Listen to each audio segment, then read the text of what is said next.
There are really only two emotions in life, love and fear. Fear is that space of fight, flight, or freeze.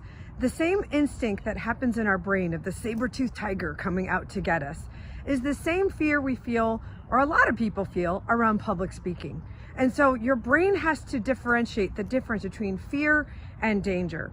In that place of fear, where our primal instincts come into play, we are limited with our thinking. And oftentimes it goes along with the hurting people hurt people. When we're in that place of fear, when we're in that place of hurt feelings, of tragedy, of grief, where it's just this overwhelming space and it's just all I can think about is fight, flight, or freeze.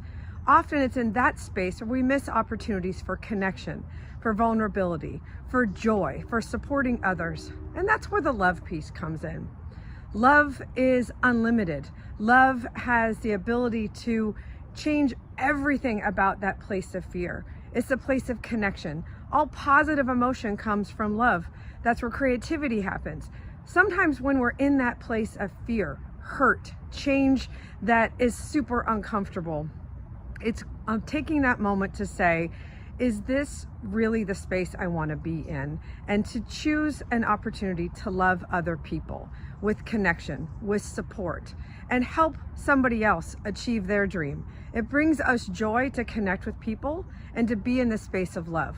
So when you have that feeling of that heart racing, of that fight, or flee, that we fight, flight, or freeze, that we need to make that moment to say, is this dangerous?